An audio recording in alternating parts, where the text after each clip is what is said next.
setelah saya sholat kok ada suara gitu, ada yang berbisik bahwa kamu harus lanjutkan gitu. Cuma saya berpikir akhirnya muncul bahwa kita harus membuat komunitas, intinya memberikan orang nasi lah di jalanan gitu.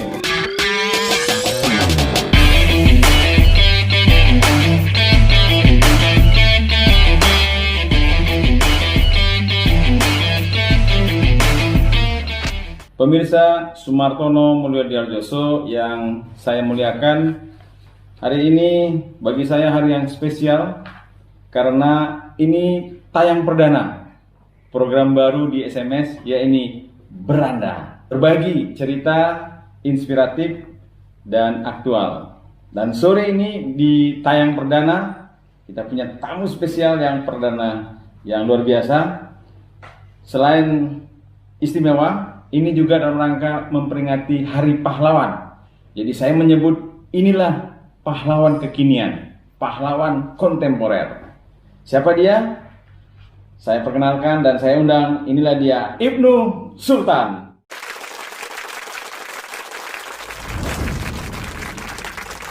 Siapa? Apa kabar, Bang? Alhamdulillah. Iya. Ini kita, mohon maaf saya manggil Abang karena bukan, jangan lihat dari usia ya. Iya. Kalau usia masuk kategori anak saya gitu. Iya. Ya. Bang Ibnu Sultan ini lahir di Batu-Batu, Kabupaten Sopeng, Sulawesi Selatan, 8 Juni 1995. Masih 25 tahun. Iya. Tapi kenapa dia diundang dan kenapa saya menyebut sebagai pahlawan kekinian, pahlawan kontemporer? Karena Bang Ibnu Sultan ini sebenarnya Daeng ya. Iya. Karena dari Makassar, dari Sopeng, Sulawesi Selatan. Karena Bang Ibnu Sultan atau Daeng Ibnu Sultan ini adalah penggagas, founder, pendiri, inisiator, penggerak terasi. Ayo, pemirsa SMS, terasi itu berhubungan dengan makanan. Terasi itu ternyata akronim dari tebar nasi bungkus setiap hari. Ya, Pak. Ini luar biasa nih. Tebar nasi bungkus setiap hari.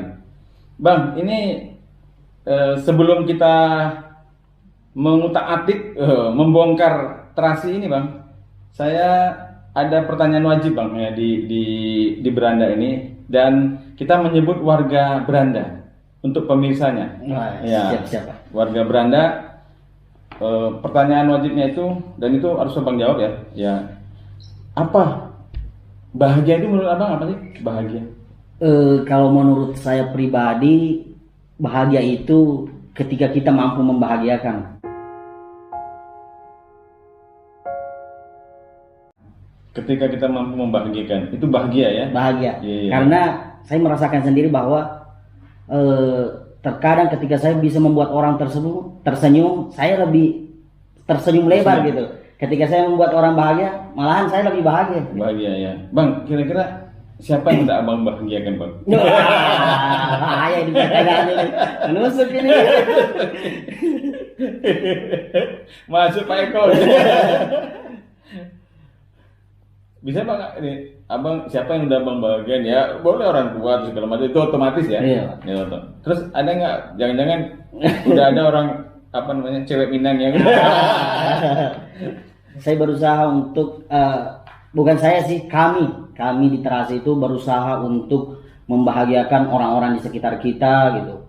Jadi banyak sebenarnya orang-orang di sekitar kita yang memang harus kita bahagiakan, jangan cuma kita bahagia gitu. Iya. Warga Beranda ya, ternyata bahagia bagi Bang Ibnu itu sederhana ya. Bahagia itu sederhana sebenarnya. Ya, ketika kita bisa memberikan sesuatu, membahagiakan orang lain, maka kita lebih bahagia. Baik, itu pertanyaan wajib, Bang.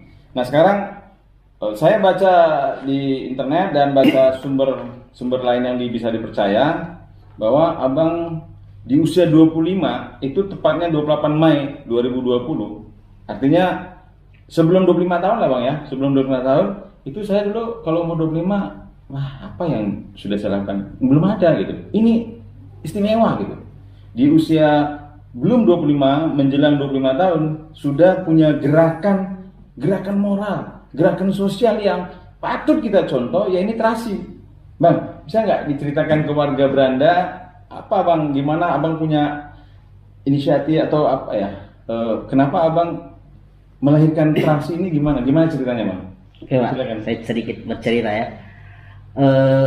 Pertama itu waktu saya masih kuliah di Makassar, masih jadi mahasiswa, memang sudah ada kebiasaan, cuman sedikit, kadang 2 bungkus, 3 bungkus. Ketika saya berjalan kaki ke kampus, saya membawa nasi, saya masak sendiri, kemudian beli telur, goreng sendiri.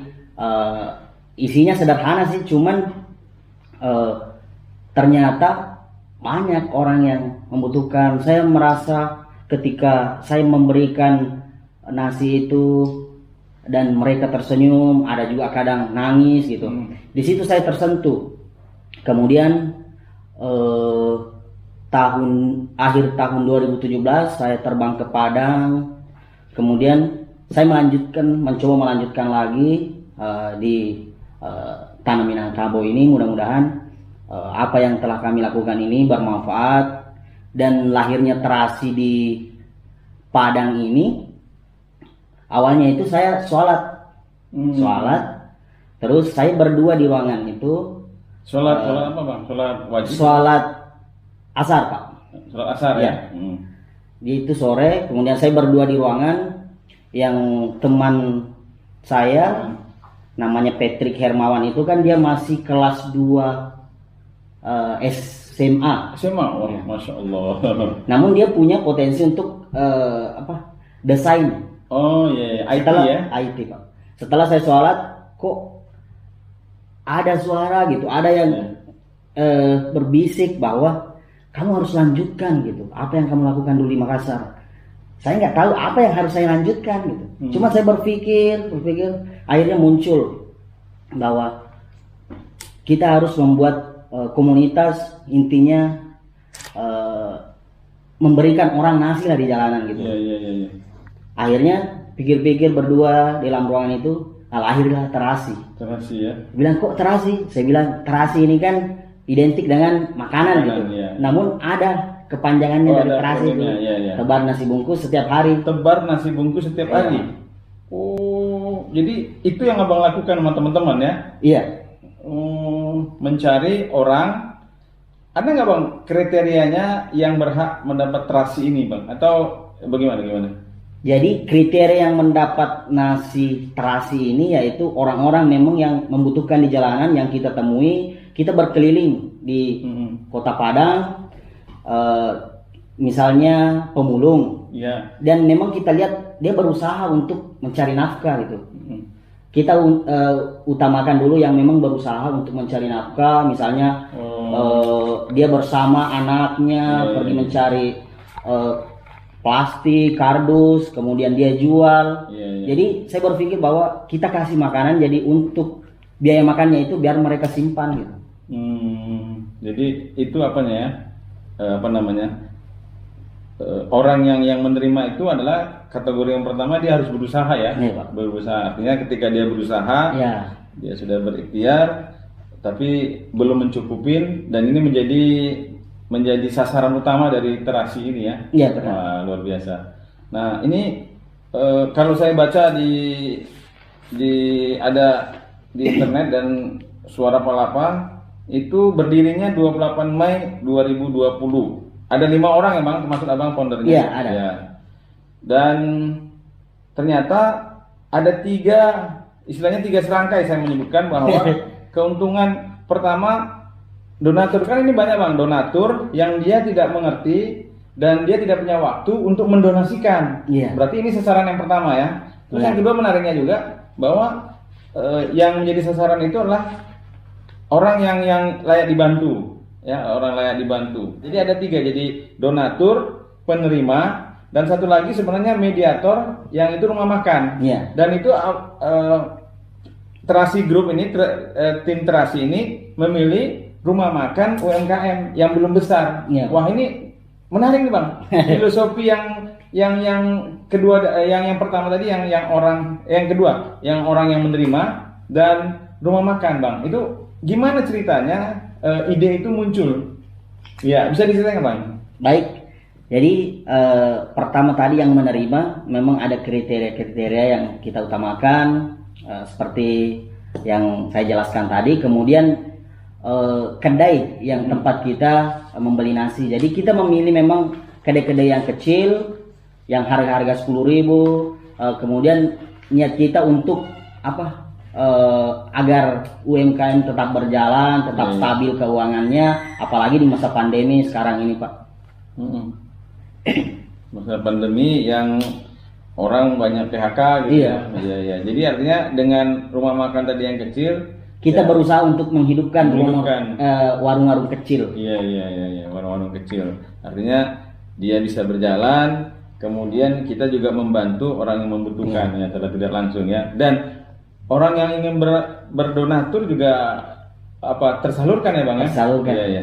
Nah ini sekaligus juga kalau Abang mau mensosialisasikan kalau misalnya ada donatur yang ingin membagikan atau mendonasikan uangnya, kemana Bang bisa kontak tim terasi ini? Jadi kami punya media sosial yaitu Instagram, kemudian Facebook. Instagramnya yaitu terasi.padang. Terasi.padang. Terasi.padang. Ini di Facebook ya? Di Instagram, Pak. Oh, di IG ya. Terasi. Oke, di Kalau Facebook. Facebook Terasi. Oh, Terasi ya. Jadi di situ bisa chat person 24 jam bisa. 24 jam. Iya. Kalau nomor rekening bisa nanti di apa ya? Ada di ini ya, di IG Instagram ya. ya, Pak. Ya, oke.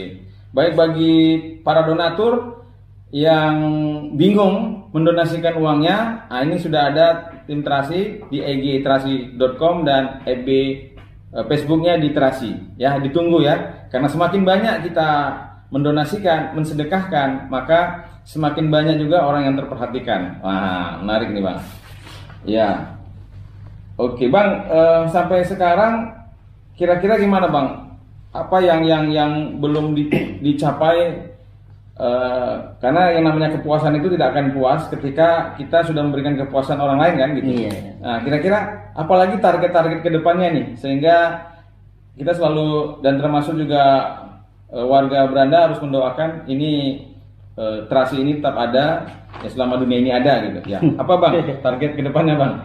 Jadi target Terasi kedepannya ini pertama meluncurkan program-program yang baru yang memang dibutuhkan oleh masyarakat sekitar, karena awalnya itu hanya satu program yang jalan, namanya Terasi tebar nasi bungkus setiap hari sudah jalan. Kemudian kami melihat bahwa semangat donatur ini sangat luar biasa. Ada dari Banjarmasin, Makassar, Jakarta. Sudah iya. Indonesia. Kemudian kami melihat bahwa kalau hanya membagikan nasi, kapan uangnya berkurang gitu. Jadi kita membuat program yaitu Terasi Goes to Panti Asuhan. Jadi 3 minggu sekali kita berbagi sembako, itu kurang lebih 800 sampai 1 juta satu kali turun kita bagikan dalam bentuk sembako. Oh, sembako ya. Ini ke panti asuhan ya? Ke panti asuhan secara bergiliran, jadi mulai dari panti yang kecil sampai yang besar nanti. Oh, iya. Insya Allah panti-panti yang ada di Kota Padang kita akan kunjungi semuanya dan bersilaturahmi. Kemudian saya melihat lagi, oh ternyata masih banyak saldo. Jadi kami buat lagi Terasi menebar kasih, yaitu berbagi sembako ke masyarakat langsung, karena kami melihat bahwa di panti alhamdulillah donaturnya ada donatur tetap. Jadi sementara mungkin ada warga kita yang masih kekurangan, akhirnya kami juga terjun langsung ke masyarakat. Terasi tebar kasih itu untuk ke masyarakat. Iya, Pak. Ada nggak kriterianya? Kayak tadi pemulung, pengemis, tapi konteksnya dia berusaha. Ya kan itu tadi Iya, ada. yang Terasi. Nah, ini kalau untuk yang Terasi menebar kasih. menebar kasih apa kriteria untuk masyarakat? Jadi Terasi menebar kasih itu kita memang sebelum turun ke lapangan yaitu kita observasi dulu, kita melihat yang sering kita ini kan udah ketiga kalinya, nanti hari Minggu insya Allah keempat kali. Oh, panti asuhan yang keempat gitu? Bukan, yang masyarakat. Masyarakat ya. Oh, 4 kali ya. Itu sekali ke masyarakat Itu berapa yang bisa terjangkau Bang? 10 keluarga, 10 keluarga, 10 paket. 10 paket ya. Jadi itu program bulanan terasi setiap bulan berjalan. Iya, iya. 10 Dengan paket. daerah berbeda-beda nanti. Ini yang mau keempat. Yang keempat, Berarti kalau setiap kali turun 10 10 10 berarti sudah 30 mau 40 ya. Masya Iya. Allah. Iya. Kalau yang untuk panti asuhan Bang sudah berapa? kalau asuhan? panti asuhan sudah yang ke-9 kemarin. Wah, Masya Allah 9 ya. Itu masih di Kota Padang atau satu kecamatan saja atau sudah Masih di Kota Padang. ya, sudah berapa kecamatan? Kalau di Kota Padang itu ada 11 kecamatan. Kurang lebih sudah 5 kecamatan. 5 kecamatan ya. Wah, Masya Allah udah separuhnya. Kemudian kalau Terasi sendiri sudah tadi malam itu sudah ke 150. 150 tempat lah ya. 150 hari. Oh, 150 hari. Luar biasa ini. Iya. Jadi keistimewaan Terasi ini ya anak-anak muda ya dari latar belakang dari mana aja Bang? Abang dari Makassar ya atau dari Sopeng. Ini kalau kan ada saya nih baca dari suarapalapa.com itu kalau sekretarisnya kalau tidak salah namanya Elsa. ya Elsa Maryuni ya. Itu dari mana? Itu dari Pasaman. Dari Pasaman. Pasaman. Kemudian ada Bendara Ririn Handayani Dari Kota Padang. Padang. Ini Patrick Hermawan. Itu salah satu siswa SMA. Dia di Kota Padang juga. Kota Padang ya. Patrick ya. Patrick. Kayak kartun aja. Patrick. Kemudian Renol itu dari Padang Pariaman. Padang Pariaman. Oh, Abang tadi menyebutkan dan kita baca literasinya, Abang dari Batu-Batu, Sopeng, Iya. Sulawesi Selatan. Nah, jangan Abang nasibnya ini kayak Jainuddin dah. Bahaya itu. Bang bisa nggak diceritain ini kenapa bisa nyasar atau terdampar di Padang ini Bang? Jadi awalnya itu saya kuliah di Universitas Negeri Makassar, kemudian tinggal di salah satu rumah orang di Makassar, kemudian orang itu punya perguruan tinggi di Kota Padang. Setelah itu pas saya KKN, beliau bilang nanti kalau kamu selesai kita ke Padang ya. Masih ingat tahun berapa tuh Bang? Kalau nggak salah tahun 2015 masih mahasiswa S1 dulu di Makassar. Iya, ya, berarti umur 20 tahun ya? Iya. Umur 20 tahun ya. Ketemu dengan orang yang dermawan tadi Iya. ya, dermawan. Ya, kemudian diajak ke Padang. Diajak ke Padang. Awalnya saya nggak mau. Nggak mau. Kok jauh sekali ke Padang? Nah, gini menarik nih. Itu waktu abang kan belum pernah ke Padang nih. Belum Belum pernah. pernah. Nah, ketika diajak ke Padang, bayangan abang tentang Padang itu gimana? Bayangan saya cuma rendang aja. Cuma rendang ya. Atau jangan-jangan abang pernah nonton dari tenggelamnya kapal Pandarus itu? Pernah Zainuddin ya dan Hayati. Oh, iya, ya, maksudnya nggak terinspirasi itu sehingga belum mau ke Padang gitu kan? Mungkin juga. Tapi akhirnya mau itu apa faktor? Ya yang namanya jodoh mungkin tiba-tiba hati saya tergerak untuk ikut sebelum selesai wisuda. Ya. Sudah di dalam hati saya udah mantap gitu, kamu ikut Ikut ke Padang. ke Padang ya. Nah, lalu pas tiba di Padang beberapa hari atau abang jalanin, nah gimana abang ngerasakan Kota Padang? Ya ada nggak perbedaan yang menyolok ketika di Batu-Batu dengan di Padang? Ya gimana nih? Sangat berbeda. Namun saya mencoba untuk beradaptasi karena waktu mahasiswa di Makassar memang agak keras gitu. Di Makassar itu agak keras. Namun saya melihat di Padang ini ketika kita bisa menjaga diri, insya Allah kita bisa aman gitu. Dan sampai sekarang ini saya nyaman tinggal di Padang. Oke, baik. Ini warga Beranda, menarik cerita yang dia disampaikan oleh Bang Ibnu, ya. Bang, ini di sesi terakhir, Bang. Ya, kita ingin mendalamin apa sih pendapat Abang tentang konsep sedekah. Ini sebenarnya terakhir kan sedekah. Apa kira-kira himbauan Abang lah untuk generasi muda? Dan saya terus terang salut pangkat 3 lagi, Bang. Salut. Ya.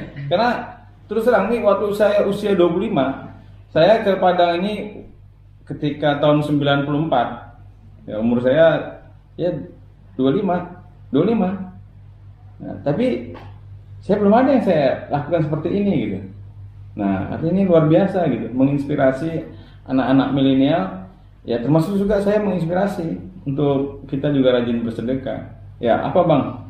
Himbauan Abang untuk siapa saja lah yang peduli dengan kehidupannya, yang baik yang berpunya dan yang peduli dengan sesama.